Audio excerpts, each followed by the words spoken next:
고린도전서 13장 11절 말씀 같이 합독하시겠습니다. 내가 어렸을 때에는 말하는 것이 어린아이와 같고 깨닫는 것이 어린아이와 같고 생각하는 것이 어린아이와 같다가 장성한 사람이 되어서는 어린아이의 일을 버렸노라. 아멘. 기도하겠습니다. 사랑의 하나님, 주님 감사합니다. 하나님, 이 시간에도 하나님 말씀을 저희들 상고하고 하나님 말씀을 가슴에 새기기를 원합니다. 하나님 말씀을 우리의 심령에 허락하여 주시고 하나님 말씀이 정말 우리의 삶에 양약이 되어서 정말 성장하고 하나님 말씀에 따라서 살아가는 저희들 되어지도록 인도하여 주시옵소서. 주님 감사합니다. 하나님, 전한 저의 입술과 듣는 식구들에게도 함께해 주시고 더 많은 식구들이 하나님 말씀을 듣고 배우며 알아갈 수 있도록 또 자라날 수 있도록 아버지여 은총을 베풀어 주시옵소서. 모든 걸 주께 감사드리오며 예수님 이름으로 기도합니다. 아멘. 우리는 날마다 성장해야 합니다. 하지만 이 성장은 우리를 부담스럽게 합니다. 왜냐하면 성장에는 어떤 대가가 필요하기 때문입니다. 육체적 성장이야 특별한 병이 없으면 자연스럽게 이렇게 자라납니다. 그런데 우리의 정신적 성장이나 영적 성장은 그렇지 않습니다. 대가가 필요합니다. 물론 이거 역시도 어느 수준까지는 우리가 자연 발생적으로 자라날 겁니다. 하지만 좀 더 원숙하게 정말 성장하기 위해서는 뭔가 대가가 필요합니다. 대가 없이는 자라날 수가 없습니다. 그리고 이렇게 성장하게 되었을 때는 그만한 책임과 의무도 갖게 됩니다. 이러한 부분에 대해서 또 부담을 갖게 됩니다. 그래서 이러한 이유 때문에 사람들은 은연중에 또 성장을 원하지 않는, 성장을 포기한 듯이 살아가는 사람들도 눈에 보입니다. 부담스럽다라는 이유 때문에 그렇습니다. 특히 신앙 안에서는 더더욱 그렇습니다.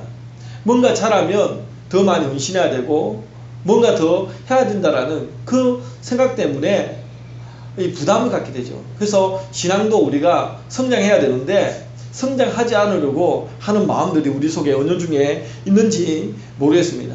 하지만 오늘 본문을 통해서 우리가 보게 되면 성장에 대해서 부담을 가질 필요가 없습니다. 왜냐하면 어릴 때는 부담스러웠던 일이 오히려 우리가 성장하면은요 오히려 자연스럽게 어릴 때 일을 벗어 던지게 됩니다. 더 이상 부담이 되지 않습니다. 우리의 신앙이 어릴 때는 부담이 됩니다. 하지만 산을 정복하듯 하나씩 우리가 정복하는 것도 내가 억지로 정복해야지 해서 정복할 수 있는 것이 아니라 내 믿음이 자라면 예전에 주일 성수하는 것과 예배 시간 지키는 것과 또 등등 여러가지 신앙생활 하다 보면 초신자 때 어려운 부분들이 있는데 그런 부분들이 전혀 부담스럽지 않습니다. 단지 지금은 내가 믿음이 어리기 때문에 부담스러울 뿐입니다. 그러나 우리의 믿음이 자라면 정말 자연스럽습니다. 굉장히 자연스러운 모습으로 우리가 믿음 생활을 할 수 있습니다. 그리고 성장하고 난 다음에는 그 더 큰 의미를 이 신앙 속에서 찾게 됩니다. 그래서 저와 여러분이 날마다 성장의 꿈을 키워가기를 원합니다. 그러면서 오늘 본문에서는 이제 성장에 대해서 세 가지의 포커스를 가지고 바울이 우리에게 말해주고 있습니다. 그것이 무엇이냐? 첫 번째는 말하는 것에 대해서 이제 어린아이의 일을 벗어버리자라고 이야기를 하고 있는데 본문에서 바울이 줄곧 언급하는 어린아이는 영적 어린아이를 이야기를 하고 있습니다. 즉 육신에도 키가 있듯이 우리 신앙 안에서 영적인 키도 있다는 사실을 이야기를 하고 있는 겁니다. 육신도 키가 있듯이 우리 신앙에도 키가 있다. 성도마다 키가 다 다른 겁니다. 예수님께서 이 니고데모와의 대화에서 하나님 나라에 들어갈 수 있는 방법으로 거듭남에 대해서 이야기를 하였습니다. 요한복음 3장 3절에 보면 사람이 거듭나지 아니하면 하나님의 나라를 볼 수 없다 이렇게 얘기를 합니다. 그래서 거듭남에 대해서 이야기를 하였습니다. 영적 출생도 육적 출생과 마찬가지로 태어남이 강조되고 있는 거죠. 이러한 점에서 우리가 무엇을 느낄 수 있냐면 영적 출생도 영적 성장에 대한 기대감을 갖게 하는 겁니다. 일단 태어났으니까 자라나야 하는 것은 당연한 것입니다.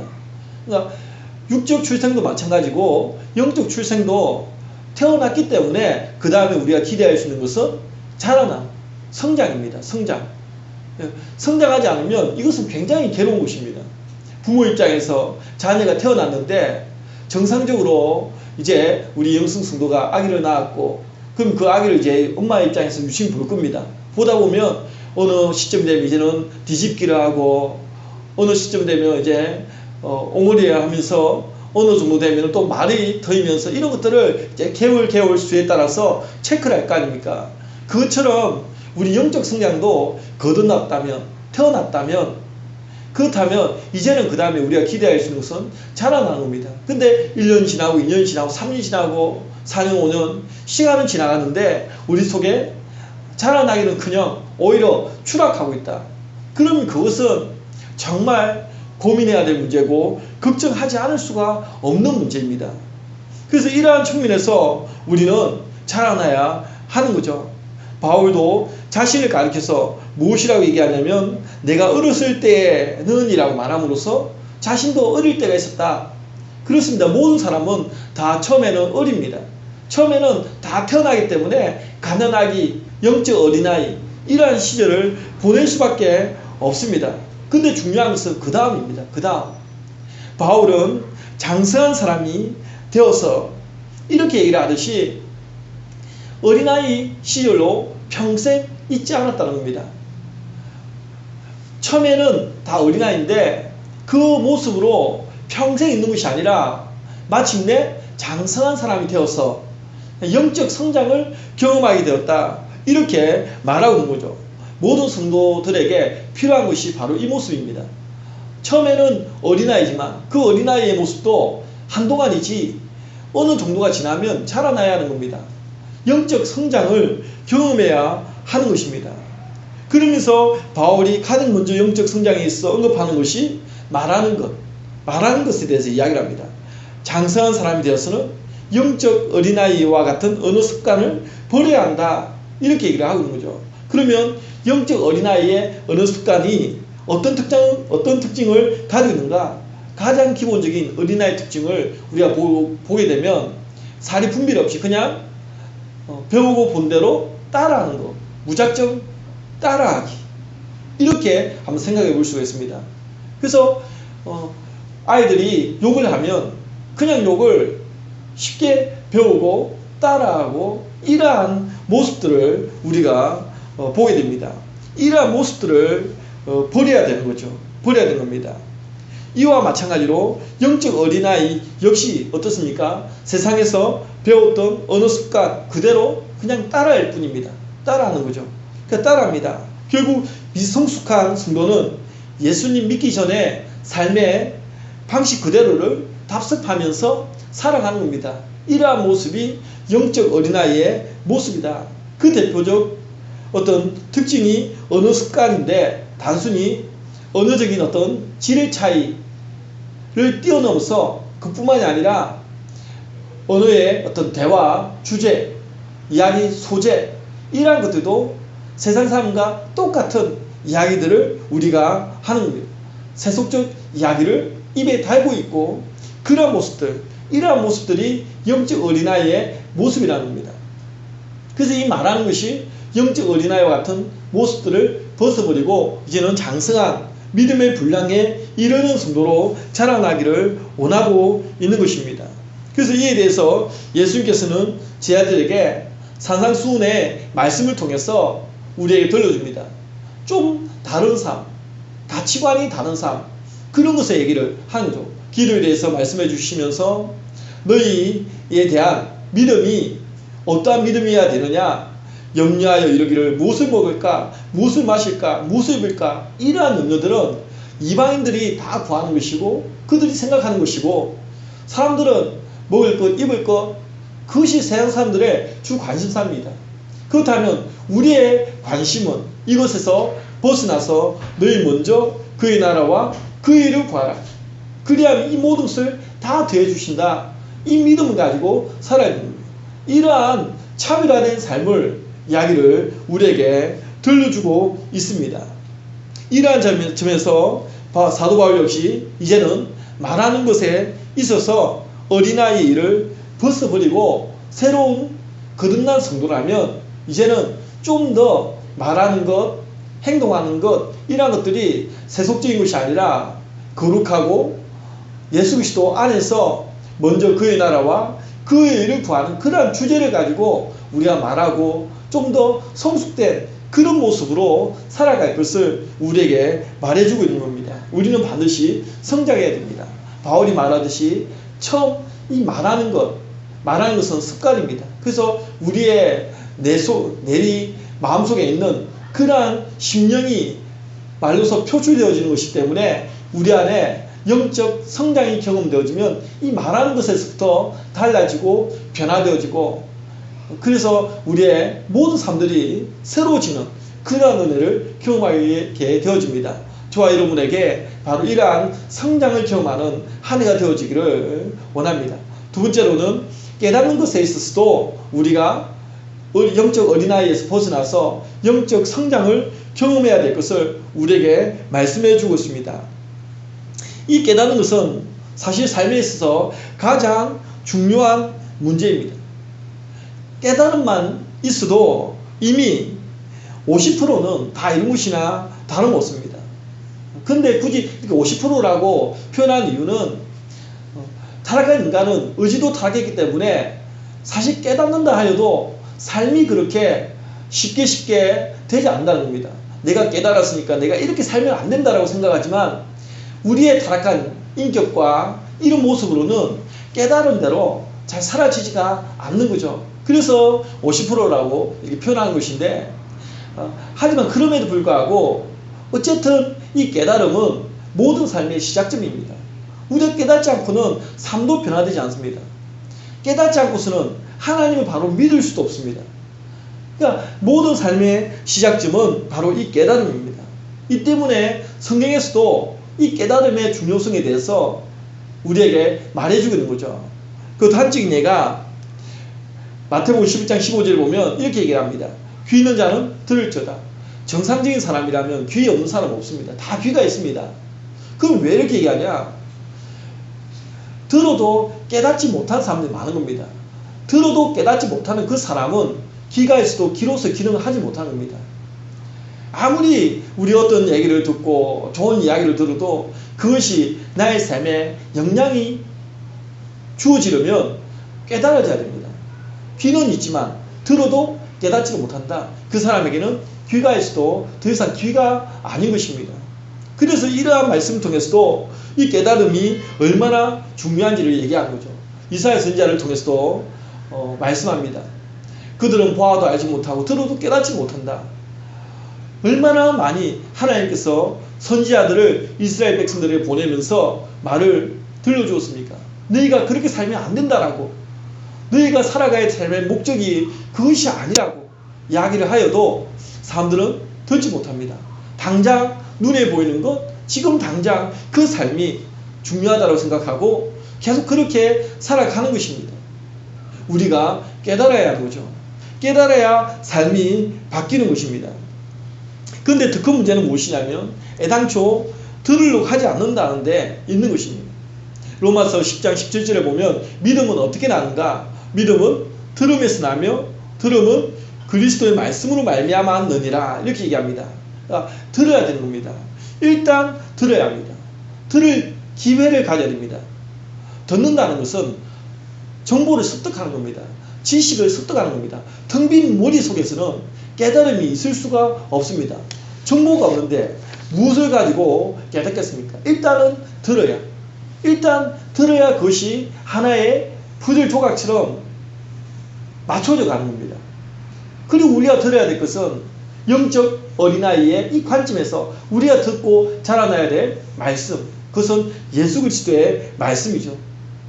예수 그리스도의 말씀을 들어야 물속에 진정물이 쌓이듯이 정보가 쌓이면서 하나의 퍼즐 조각이 완성되고 깨닫게 되는 계기가 되는 겁니다. 어느 순간 깨닫게 되는 겁니다. 그래서 우리가 일단은 듣고 배우고 이러한 학습되어지는 과정들이 필요하죠. 9절에 우리가 오늘 본문의 윗부분의 9절에 보면 우리는 부분적으로 알고 부분적으로 예언하니 이렇게 얘기를 합니다. 고린도전서 13장은 우리가 잘 알듯이 사랑장입니다. 사랑의 중요성에 대해서 언급합니다. 그러면서 다른 것은 부분적으로 안다. 마치 영적 어린아이의 모습이 이러한 모습이죠. 어린아이는 부분적으로 아는 겁니다. 우리가 아는 것도 부분적으로 아는 것입니다. 여러 정보들이 어린아이들에게는 축적되어져 가는 과정입니다.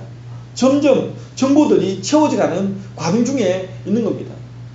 그리고 이렇게 축적된 정보에 의해서 깨달음이 어떻게 적용되느냐, 어떻게 작용하느냐에 따라서 다른 결과를 가져오게 되는 거죠. 굉장히 다른 결과를 가져오는 겁니다. 많은 사람들이 똑같은 자리에서 똑같은 메시지를 들어도 깨닫는 사람이 있고 그렇지 못한 사람이 있고 천차만별로 굉장히 큰 차이를 보입니다. 그렇기 때문에 우리 속에 정보가 하나씩 쌓여져 가는데 그 쌓여져 가는 그것이 깨달음으로 어떻게 작용되느냐에 따라서 그 인생이 완전히 달라지는 놀라운 일을 경험하게 되어집니다. 그래서 바울 자신도 깨닫는 것이 어린아이와 같았던 적이 있었음을 언급하면서 우리에게 무엇을 요구합니까? 깨달음의 수준을 높일 것을 우리에게 말하고 있는 겁니다. 또한 우리 마음에 기쁨은 언제 오느냐? 깨달음이 올 때 기쁩니다. 그렇지 않습니까? 우리가 세상에서 어떤 것을 배우고 하더라도 내가 그것이 깨달아졌을 때 오는 그 희열, 그런 것들이 있습니다. 하나님 말씀에 대해서도 우리가 깨달아질 때 그것을 우리는 소위 은혜라고 얘기하죠. 은혜를 누리는 겁니다. 깨달아질 때 큰 기쁨을 누리게 되어집니다. 그래서 이 깨달음의 기쁨을 우리가 누릴 수 있어야 됩니다. 깨달음의 수준을 높여야 됩니다. 어린아이와 장성한 사람의 신앙의 차이는 결국 어떻게 올까? 바로 깨달음의 차이에 따라서 오게 되어져 있습니다. 신앙이 정말 어떤 신앙이 깊다, 신앙심이 깊다, 그런 것은 단순히 우리가 교회에 많이 오고 이러한 외형적인 표현도 될 수도 있겠지만 그것만은 다 표현할 수가 없습니다. 하나님의 말씀 읽으면서 각자의 어떤 가정에서 골방에서 하나님 말씀 읽으면서 또 기도하면서 그리고 늘 하루를 생활하면서 또 삶을 경험하면서 하나님 은혜를 깨달아지는 그 속도와 중량감 또 깊이와 폭 이러한 것에 따라서 그 사람의 신앙의 깊이를 엿볼 수도 있는 겁니다. 결코 우리의 신앙은 가볍지 않습니다. 하나님 말씀이 깨달아질 때 그 깊이라는 것은 이루 말할 수 없이 놀라운 그러한 능력을 우리가 볼 수가 있습니다. 그래서 이 신앙의 차이에 따라서 그 사람의 신앙의 어떤 어린아이 신앙, 장성한 사람의 신앙 이렇게 볼 수가 있죠. 사실 우리의 삶이 변화되지 않고 늘 요지부동한 이유가 어디에 있겠습니까? 깨달음이 없기 때문에 그런 것입니다. 그리고 깨달음이 없는 이유는 요한복음 1장 5절에 보면 예수님께서 이 땅에 오셔서 빛이 어둠에 비추어 주었습니다. 그런데 어둠이 깨닫지 못합니다. 우리가 깨닫지 못하는 이유는 세상의 어둠에 깊이 파묻혀 있기 때문에 그런 것입니다. 우리가 세상에 너무 바쁘고 세상에 너무 많이 취해 있고 세상의 일과 세상의 쾌락과 이런 것에 우리의 시간, 에너지가 너무 많이 투자되어져 있고 그런 상황 때문에 빛으로 이렇게 하나님 말씀은 내 발의 등이요 내 길의 빛이라고 했습니다. 근데 그 말씀의 빛이 우리의 마음을 비추어줘도 반응이 없는 겁니다. 일주일에 한번 우리가 교회 나와서 하나님 말씀을 듣는 그 시간 한 30분 정도의 짧은 시간 그 시간 동안 그 이외에 많은 시간들은 우리는 이미 무엇을 들어왔습니까? 세상에 수많은 정보들 들어왔습니다. 세상에 짜증나는 소리들도 들어왔습니다. 세상에 어떤 욕망적인 그런 이야기들도 많이 들어왔습니다. 또 옆집 사람 누구누구는 집 평수를 넓혀갖고 누구누구는 차를 좋은 차로 갈아탔고 바꾸었고 등등 많은 것들을 우리는 들어왔습니다. 그러면서 가치관이 흔들려 버립니다. 우리는 세상에 어둠 가운데 깊이 빠져 있으면서 이제 일주일에 한번 교회 와서 말씀을 들을 때 그 말씀이 빛이지만 우리의 마음이 너무 어둠 가운데 있기 때문에 그것이 깨달아지지 않는, 간의 기별도 오지 않는 그런 경우들이 우리에게 정말 실제로 나타나는 것이죠. 그래서 우리가 예배의 자리에 또한 하나님의 말씀을 들을 수 있는 기회가 왔을 때 더 많이 듣고, 또 가정에서도 우리 하나님의 말씀을 읽으면서 또 기도하면서 우리의 속에 있는 어둠을 몰아내어야 우리의 영혼이 맑아져야, 그때서야 빛이, 하나님의 말씀 비춰질 때 빠르게 반응하게 되고 우리가 거기에 따라서 또 살아갈 수 있는 힘을 얻게 되어집니다. 우리의 삶에 변화가 없는 것은 깨달음이 없기 때문입니다. 깨달음이야말로 우리의 삶에 놀라운 변화를 가져다 줍니다. 우리는 우리의 삶이 변화되기를 원한다면 우리는 깨달음의 성장을 가져야 됩니다. 우리는 반드시 성장해야 됩니다. 교회가 성장하는 것도 결국에는 성도가 성장해야 됩니다. 교회는 에클레시아, 건물이 교회가 아니죠. 건물은 예배당입니다. 그냥 편의상 교회란 이름을 붙이지만 교회는 실제적으로 성도들의 모임, 공동체입니다. 성도가 모여있을 때 그 자체가 교회가 되어지는 겁니다. 교회가 되어집니다. 그래서 교회가 어떻게 성장하냐, 강성교회가 어떻게 성장하냐, 결국 성도들이 믿음이 자라고 신앙이 자랄 때 교회는 자연스럽게 성장하게 되어져 있습니다. 우리는 반드시 성장해야 됩니다. 깨달음의 성장을 얻어야 됩니다. 마지막으로 세 번째로는 생각하는 것에 있어서 장성한 사람이 될 것을 이야기를 하고 있습니다. 어린아이에 있어서 또 하나의 단점이 무엇이냐면 생각이 깊지 못하다는 점이 있습니다. 어린아이의 생각은 단순합니다. 그렇기 때문에 순수할 수도 있습니다. 요령 피우지 않고, 그러나 어쨌든 단순합니다. 그래서 앞에서도 얘기했다시피 사리 분별 없이 그냥 보고 배운 대로 따라하는 거죠. 따라할 뿐입니다. 바로 이것이 어린아이의 특징적인 모습입니다. 특히 이러한 이후에는 이 어린아이들이 소유한 지식이 그만큼 금방도 보았듯이 부분적이기 때문입니다. 소유한 지식이, 그러니까 많은 것들을 폭넓게 지식을 습득하면 좀 더 사색의 깊이와 또한 사고의 폭이 넓어질 수 있는데, 부분적인 아는 것, 아이들이 처음에 좀 뭔가 배우면 아주 대단히 많이 아는 것처럼 막 이렇게 오시되는 모습도 나타나기도 합니다. 단순하기 때문이죠.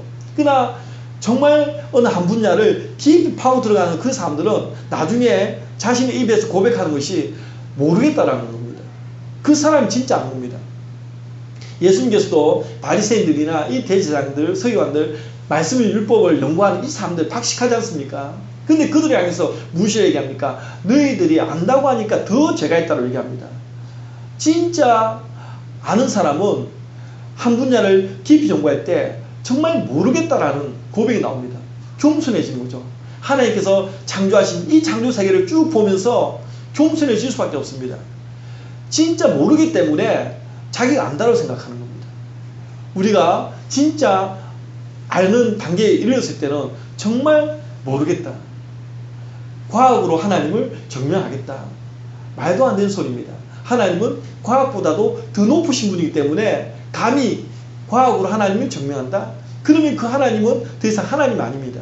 아닌 것입니다. 과학을 창조하신 분도 하나님이십니다. 그런데 어떻게 과학으로 하나님을 증명해 보이겠다라고 이야기를 할 수가 있습니까? 또한 우리의 육적인 안목을 가지고 어떻게 하나님을 보겠다라고 이야기를 하겠습니까? 절대 그럴 수 없는 겁니다. 그래서 우리의 모습은 어쨌든 이렇게 부분적이기 때문에 사고의 깊이나 어떤 사색의 폭도 어느 정도 제한되어져 있는 것을 볼 수가 있습니다. 부분적인 지식은 폭넓은 사고와 깊은 사색을 방해하는 요인이 됩니다. 그런데 오늘 본문의 포인트는 무엇입니까? 육적 어린아이가 아니라 영적 어린아이에 대해서 이야기를 하고 있는 거죠. 그렇다면 영적 어린아이가 장성한 사람이 되기 위해서 필요한 지식은 무엇이겠습니까? 바로 하나님을 아는 지식입니다. 하나님을 아는 지식. 그리고 이를 바탕으로 성도는 사색의 폭, 사고의 깊이를 가져가야, 넓혀가야 하는 거죠. 히브리서 3장 1절에는 예수를 깊이 생각하라고 얘기합니다. 우리가 생각해야 될 것은 예수님을 깊이 생각하는 겁니다. 수박 겉핥기식으로 대충 생각하는 것 아니라 우리가 예수님에 대해서 깊이 생각하는. 근데 너무 바쁘죠. 바빠가지고 정말 예수님을 깊이 생각할 여유를 갖지 못합니다. 우리가 영적으로 성장하는 장사한 사람이 되기 위해서는 예수를 깊이 생각하는 이러한 모습들이 필요합니다. 그런데 성도들조차도 여전히 부분적 지식에 머물러 있다는 사실이 안타까울 따름입니다. 하나님 말씀을 더 알려고 하지 않는다는 점이 또 안타깝죠. 하나님을 알아가는 것도 부분적이고 심지어 영적 지식보다 눈에 보이는 세상 지식이 더 중요하게 여겨지는 것도 안타까운 일입니다. 결국 이러한 점이 우리로 하여금 영적 어린아이와 같은 생각을 부추기는 겁니다. 계속 우리의 생각이 어린아이, 영적 어린아이 수준에 머물러 있도록 만드는 겁니다. 지금은 초스피드 시대죠. 생각할 겨를이 없습니다. 정말 여러 생각할 겨를이 없습니다. 하지만 이럴 때일수록 더욱 필요한 것이 사색하는 훈련입니다. 날마다 자신을 성찰하는 훈련이 필요한 겁니다. 생각하는 여유를 가져야 됩니다. 더군다나 사람들은 태어나면서부터 지금까지 그리고 앞으로도 모든 것들을 보고 듣고 느끼면서 자기만의 역사를 만들어야 합니다. 이미 우리 속에는 역사가 만들어져 있습니다. 이것이 가치관이죠. 사람마다 가치관이 다른 이유가 보고 듣고 경험한 것이 다르기 때문에. 근데 그 가치관이 정말 옳으냐? 순전 자기 주관적이고 자기 중심적인 가치관입니다.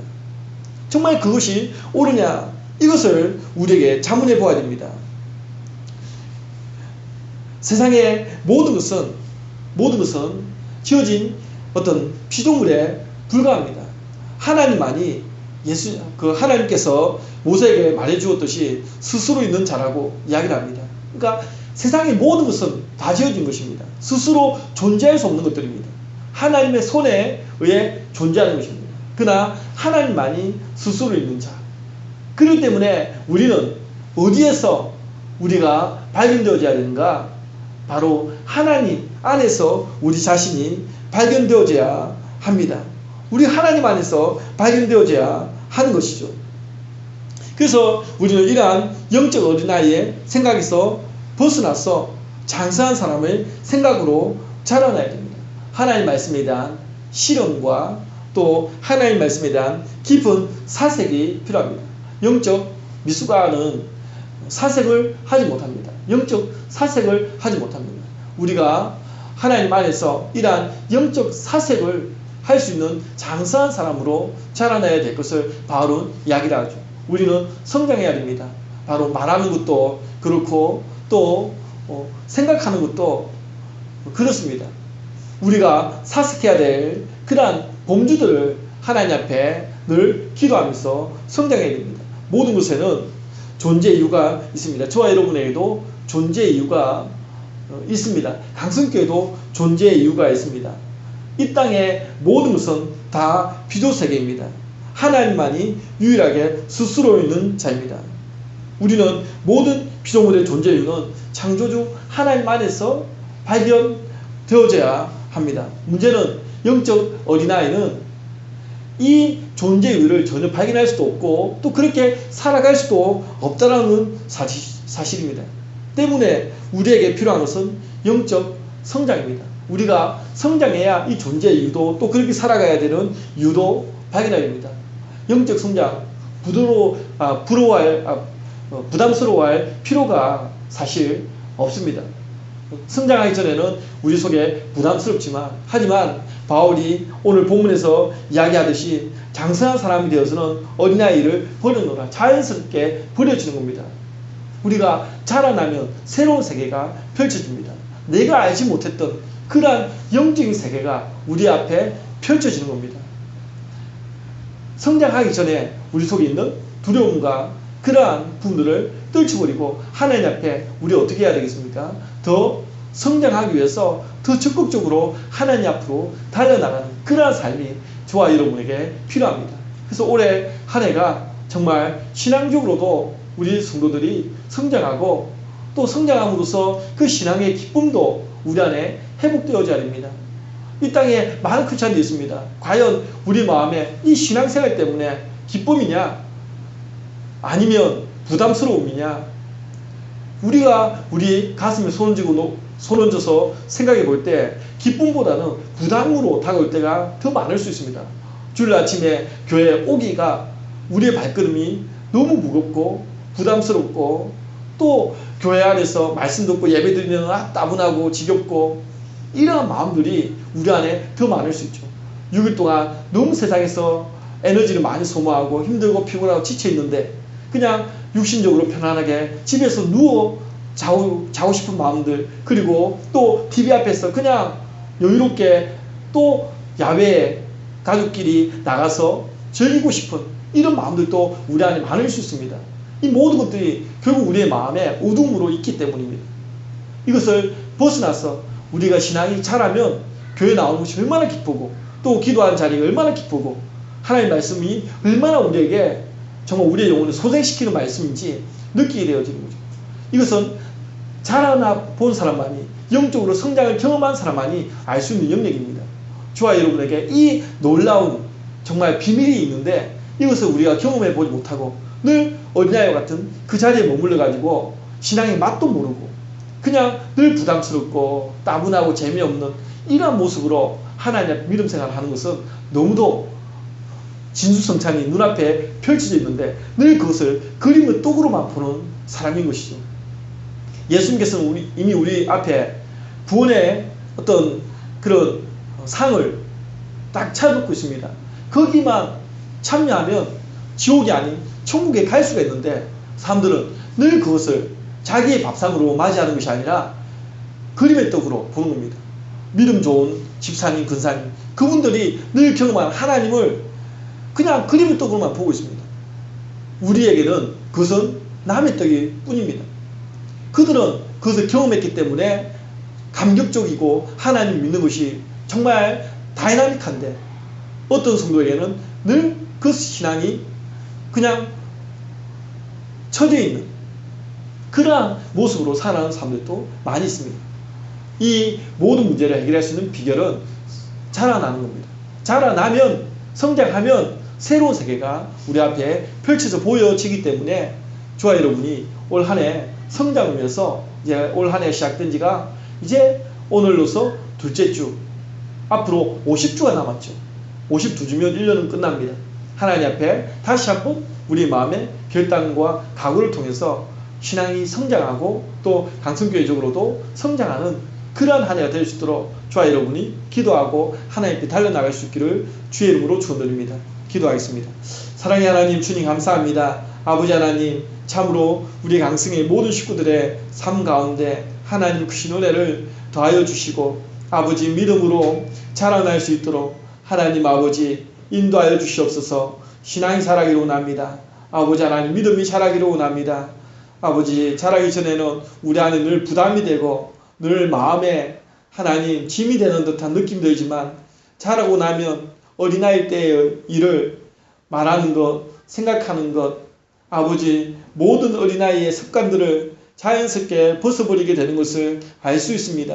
아버지 하나님, 우리 모든 성도들에게 믿음이 자라고 신앙이 자라고 아버지 부담스러운 모든 영역들이 더 이상 부담이 되지 않는 그러한 단계까지 자라날 수 있도록 하나님 인도하여 주시옵소서. 오늘 나오지 못한 식구들에게도 하나님 은총을 베풀어 주시고 하나님 긍휼을 베풀어 주셔서 하나님 이 예배 자리가 사모되어지고 기다려지는 복된 자리가 되어지도록 하나님 인도하여 주시옵소서. 주님 감사합니다. 모든 것 주께 감사드리오며 예수님 이름으로 간절히 기도드립니다.